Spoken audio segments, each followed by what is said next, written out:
I'm happy to be here with you guys, Tushar and Anna. Thank you so much for being a part of it.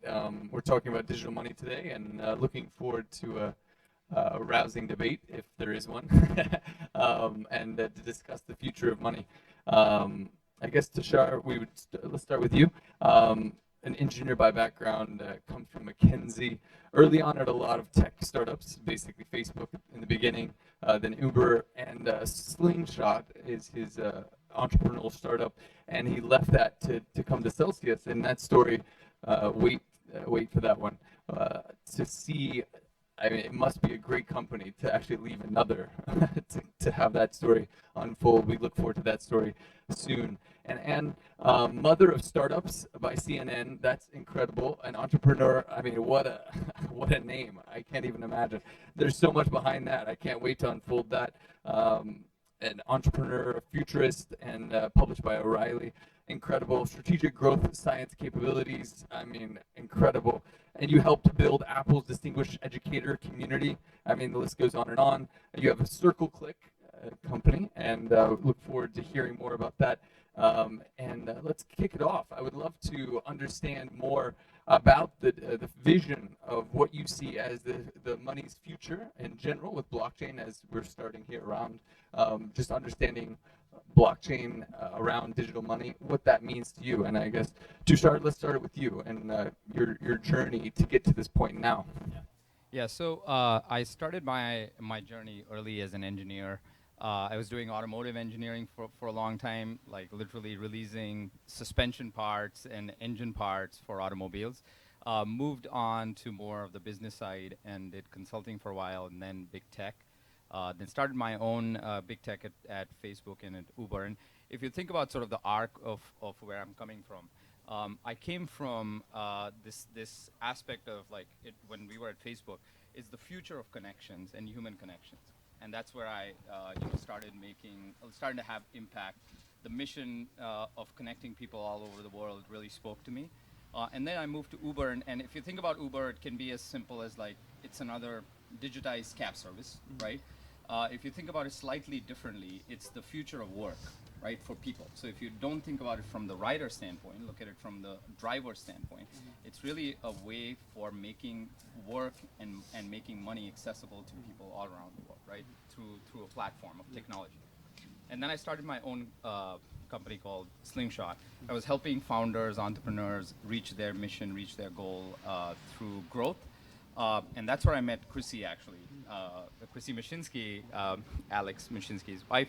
And she had this mission of trying to do good and help entrepreneurs across the US make true American goods. USA Strong is the company. And from there, I got introduced to Alex as well and started working with the two of them early on as clients of mine through Slingshot and helping them think through growth. And then over time, just the conversations with Alex came to a point where this is the future of money now. So if I was going from future of human connections to future of work, if that was a significant jump for me just mentally in my mind, what's the next phase from future of work? It's truly the future of money, which creates financial freedom for 100 million, 1 billion people. And when Alex talked about those numbers, like 1 billion people, he talked about it like he really believed I can see the 1 billion people already, that I am going to play a huge part in having an impact in their lives. And so the mission is what you get spoiled by, really. And so when you see mission-driven founders like that, it becomes very easy for you to shut everything else that you're doing and then move and jump onto something that is truly mission-driven. And so that's my journey. It went from sort of future of human connections to future of work to now future of money. I guess that's what we're talking about today. That's beautiful. I love that. And the mother of startups, that entrepreneur, as you develop and encourage and educate as well, basically everyone that you mentor, it seems like you have a whole lineage, a journey to be able to be a part of the journey of so many. How do you see that with the funding needed to help entrepreneurs in the future of money? How do you see that correlate, those two? Well, absolutely. There's, I think the word we always default to in this industry is democratization. And I think DeFi is, to me, where the most exciting stuff is happening in this space. My interest in crypto started very early. I worked on Wall Street, as did my husband, and so I was a watcher. I took Bitcoin in 2014 at my agency in San Francisco as the first one. Nobody paid it with it. But it was exciting nonetheless that was an opportunity, and I have waited for the time when this would blossom. And then I think when I started seeing it as a viable way to actually operate a startup was with the Ico Rush starting in 2017. That was a blessing and a curse because it put crypto on a lot of people's radar. But then there was a ton of fraud associated. I mean, we all know the ICO horse, right? From MVP to like the child drawing at the end. So that was an exciting time for many reasons because we were able to see, okay, this is a viable way to grow a startup. And so those that could afford the legal costs were able to do it. We're not looking at that anymore. It's much different. And so I think regular startups had a passing interest in crypto, but now we're just growing from the ground up as crypto startups. And those are the ones I love to help the most because there's no will we, won't we. You know, we're doing it. And so I think, I'm trying to work with more companies that are figuring out the usability issues, figuring out how to make the normals care. That is a real problem that if we don't address, it's just going to be two worlds diverging, not converging. Perfect. I think that education is a huge piece, and we spoke about this both earlier. How do you see educating the future of money and just in general, CBDC, stablecoins, crypto in general, right?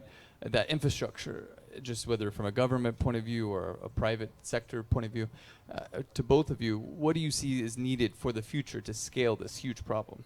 Yeah, I think if you think about digital currency in general, there's a lot of these sort of misconceptions of, isn't all money digitized today? How much is really, held in cash? And if you go back and look at all the different forms of currency, they're actually quite different. And some of these differences are nuanced. So really financial literacy is where it comes back into. So the way I think about digital currency is in three pieces. One is what I'd call central bank digital currency, or CBDC, which is centrally owned by a bank. The second is what I would call stable coins, and they're slightly different than other coins and tokens of cryptocurrency. And then the third one is what I would call cryptocurrency. The nuances here are the following, which is in CBDC, all of your transactions do go through blockchains, but the oracles or the people, the general ledger that looks at those are owned by one central entity, and that ends up being a central bank. So that automatically creates issues with who's looking at your transactions and are they truly private, right? And can people track your transactions? And then in certain jurisdictions, as you can imagine, that ends up being a privacy issue, right? For someone to be able to be blocked eventually, and that's the whole point of having digital currency, that you have access and you can move freely. And if someone is blocking you from doing certain things, or you get tagged as, in a black, tagged as a bad actor, those are issues that you have with CBDC. What the good part about CBDC is you can activate people, like billions of people in one day on CBDC, and now you're suddenly using digital currency. So that's one. Stablecoins are pegged to an asset, a digital asset or a digital currency. So they don't have their intrinsic value in itself. It's just the simplest way for you to be able to say, here's $1 that used to be a non-digital currency, or non-digital cryptocurrency, if you will. And then here's another, the exact same asset that I'm going to hold and instead print or mint one US stable coin for it, right? And so they're always pegged to something. They don't have their intrinsic value. That's, I think, where a lot of the future of money is really going to start flowing. So if you think about channels of water and where do they flow with the least amount of friction, if I had to predict, I would say that's where it's likely going to flow, right? And that's the place where you still have your privacy, and you're still able to explain very simply to people, there's $1, there's one USD in stablecoin. And the final thing is cryptocurrency, and cryptocurrency just works like a Bitcoin or Ethereum, works a lot with supply and demand. It's basic economics, price goes up, if the supply is low and demand is high, and if it's the opposite, price goes down, right? So those are three very different parts of how we think about digital currency, each of them with their pros and cons. One could be like Bitcoin and Ethereum initially were considered as form of exchange, like you were saying, and now a lot of the people look at them as a store of value. Right. So like you would buy an Apple stock or a Tesla stock, you're buying some Bitcoin as a way to grow your wealth. And for the education, I know the future of money also has to do with decentralization in Web3, right? So DAOs, how it relates to money and financial mechanisms. Maybe money is seen in multiple facets, right? And the way value is exchanged. How do you see that structure for our entrepreneurs, for example, connected to DAOs? How do you see that structure scaling for the average person to be able to understand what we're talking about here? Well, when I'm looking at a startup and I'm figuring out how to scale it, I'm looking at measurement. So I live and die by Pearson's law, that which you measure improves. So I think on a fundamental level, that's where it needs to start. We need to start with understanding measurement, understanding what you're getting. Okay, I'm going to be spending $100,000 on legal to do this within the United States, and I'm okay with it. I'm by the numbers understanding what I'm getting from this. I think there is an appetite with the startups I work with to get into DAOs, but there is not a reality there yet. People are seeing it in a lot of the same ways that they're seeing NFTs, in that they're like, this is cool, but what's the point? So I think true automation and, to truly create an autonomous organization, it sometimes becomes a solution in need of a problem. We want to do it because it's cool. And that's what us tech people do, right? We experiment, we try to figure things out, but it does not solve any tangible business problems for any of my clients at this point in time. It's just a cool way to, own a timeshare or, get a piece of the Constitution or all these other interesting things that are happening. So I sort of have an asterisk in my mind when I'm thinking about it and how it's going to really work, because it's not going to be applicable to everybody. But it's one of those things where every company I know that has a significant portion of their business tied to crypto that's not NFT, wants something to do with NFT, but so many just abandoned it because they couldn't figure out what the point was for them. Of course. And so now onboarding basically people to digital money, how important is the product, UI, UX, that experience for the average person coming on? What does that experience look like to both of you, and knowing, and maybe Tushar, we'll go with you first. Yeah. What does that experience look like for the average person to be able to understand and experience this? Yeah, I think if you generally, and I'm generalizing here, but I'm not far off. If you look at crypto and if you look at the UI, now I come from a UI UX product background, very passionate about like building simple, easy, accessible products. And then when I jumped into the world of crypto, it's almost like every single product designer and product person gets a hall pass in crypto, which is you don't have to have the most seamless experience. It's okay, you're in crypto. Why is this so hard to do with so much friction? Don't have to worry about it. We're in crypto. Take this number over here. So put it over there. Here's your mnemonics. Every single point that I went in, and I started asking questions to people. This is even before joining Celsius. Yeah. It's almost like we were given a hall pass, yeah. And it's almost like was the norm. Yeah. What we did as a team at Celsius is we went in, and more recently, 3 weeks ago, yeah. We released this new version of the app. Mm-hmm. And really the reason for it was not just to make the app more beautiful or like make it easy. Our mission was really to make money, financial freedom accessible to people. Yeah. And when we really had to hold a mirror to ourselves and say, does our app live our mission? It does not. Yeah. Does our UI UX flow live our mission? It did not. Does our marketing live its mission? And it did not. So we had to go and really scrap it and start with a simpler way to onboard people, a simpler way for people to be able to find the activities that they want to do. So if you look at the app now, it goes with simple actions. Do you want to take a loan? It's right there. Do you want to go and swap from one cryptocurrency to the other? Yeah. The button's right there. Do you want to get educated on what's going on with the community? How do you take a loan? Getting into FAQs, it's right there. Yeah. So that's what we are going to continue to do, challenge ourselves and keep asking ourselves the question, do anything from a product standpoint, from a marketing standpoint for us, are we really living the mission of the company, or is the mission one thing and we're doing things, taking a hall pass because crypto allows us to? Right.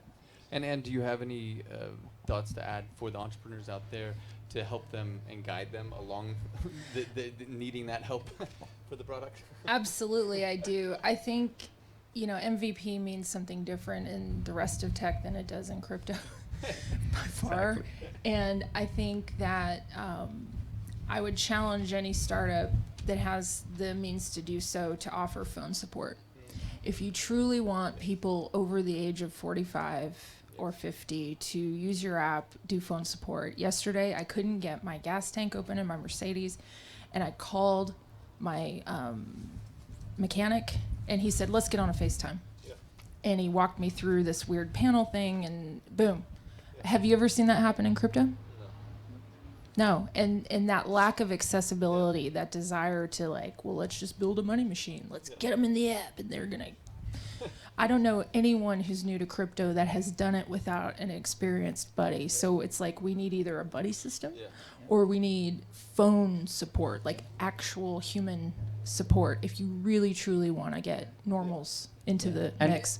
And if I can just on that point, Anne, so we went back and we had looked at the same thing, and last year I think we might be the only crypto company that actually has phone support that you can talk High to five. a live person, right? Not just that. That's awesome. On loans, we said, look, can your mother, your aunt, your grandmother, can they take a crypto loan? Right. If they can't, we have one-on-one support where you can book an appointment, and as a live person on a video call on the other end, walking you through the loan. I'm downloading your app after by this the way, panel. This is and for Celsius, is this an expense for us? Absolutely. Yeah. But again, we don't cut corners if we truly believe in the mission. So it is going to show up in the expense item because we have a call center. Yeah. Is it the best business from a financial decision? Maybe not. But is it the right thing to do if we want to live our mission? That's what we do. So again, all these were hall passes. It's crypto. You don't need a call center. Of course. And we just stopped giving ourselves hall passes and cutting corners if we really believed in the mission. And I love that. I love how it came to that. Customer service was the next topic. Being able to understand you sending seven figures to an exchange and not being able to confirm did they receive the money. I mean, that's ridiculous. How do you even, that hall pass is going to come up again and again. But to the world of crypto, how do we express then, you being kind of the founding leader of that mission of customer service then, how do you then help others kind of push towards this Wild West of, hey guys, we need to standardize this. A black card Amex, this is the pinnacle. Amazon is great. You call them, they help you, whatever. We have to scale. God forbid we help and teach CBDCs, government onboarding people to help them. How are they going to understand this? We're going to have to. So to the world of coaching, basically, for both of you, what is this to this industry that needs customer service help desperately? What do you have to say to the industry? You want to go? Anne? Well, it reminds me of in the industrial world, there is such a thing as ISO compliance and standards, so that there was a major accident in India, and people were really seriously hurt and killed because the pipe fittings didn't line up. And so out of that came ISO compliance. If we want trust, if we want consumers to trust us, then we need to, us renegades who don't like any rules, because we created our own money, we're not known for following rules, but some sort of standard, some sort of test that has to be passed other than code things, but some sort of process of certification would be nice to see. And what is the balance of the centralized or decentralized mechanism for that code, for that specific standard? What do you think? And there's no right or wrong answer here. But as you see it, for Celsius, for example, what is that perfect balance of top-down, bottom-up? Yeah, so at Celsius, the way we think about the overall world of crypto is the following, which is we're not waiting for other people to do the right thing.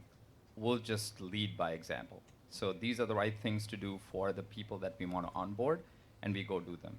Now, there's one small nuance that we didn't talk about, which is we at Celsius, we don't have to go and capture every single of those 100 million or 1 billion people ourselves. So we do it in two ways, which is we know that there are people that want to explore different blockchains.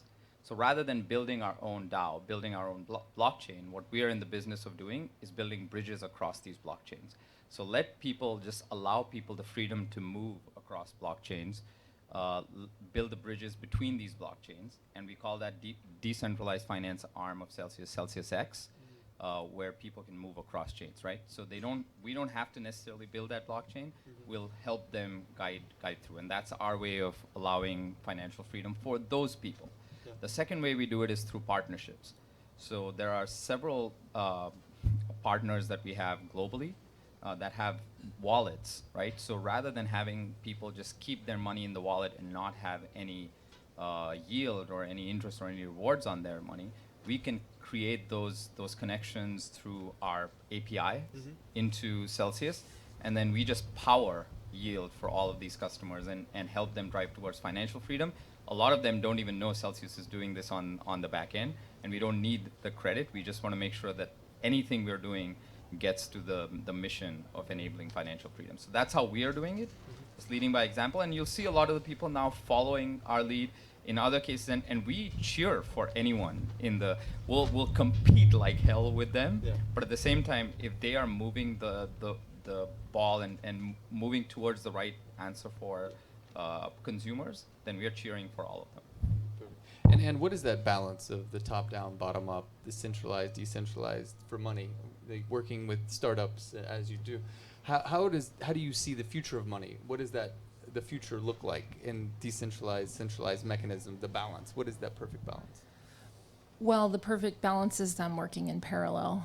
Cash doesn't crash. So I don't think it's going away. I don't think paper money is going away. I don't think that's, not in my generation, I don't think that's the goal. I think if Web3 and all of what we're all doing is to succeed, I think it will be to separate the concepts that your personal worth is tied to your financial worth. I think that democratization is what I ultimately want to see for us, because right now, how much money you have is directly tied to who you are. I mean, I could have driven a Ford, but I wanted to drive a Mercedes, right? Because I just, I lived in San Francisco. I couldn't have a nice car.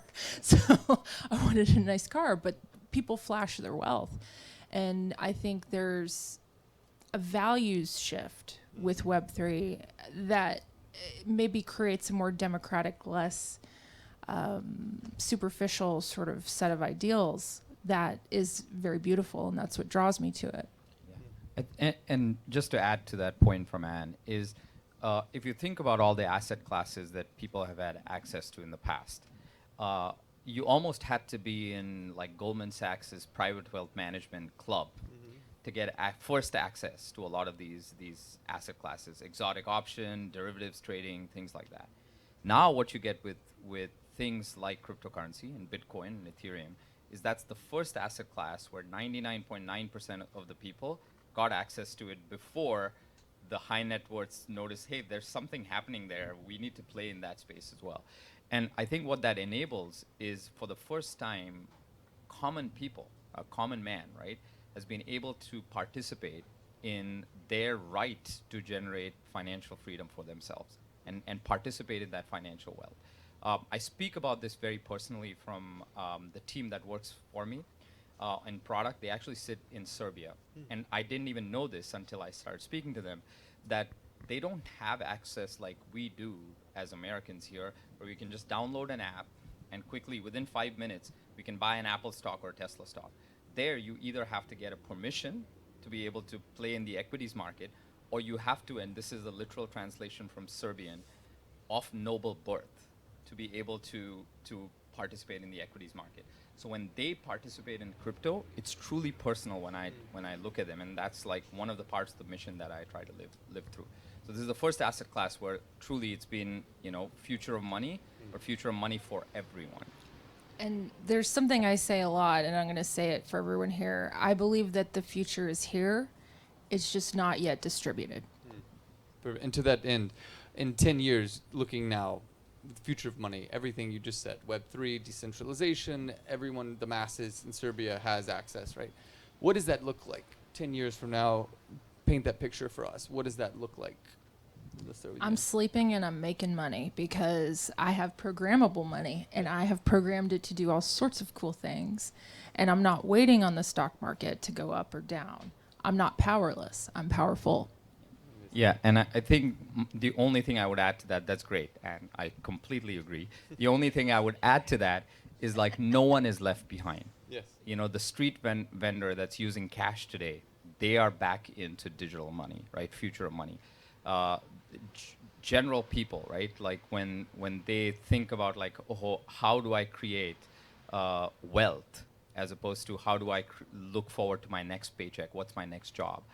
Like people to even ask that question and feel that they have a right to participate in that question, that I'm creating wealth for my next generations to come.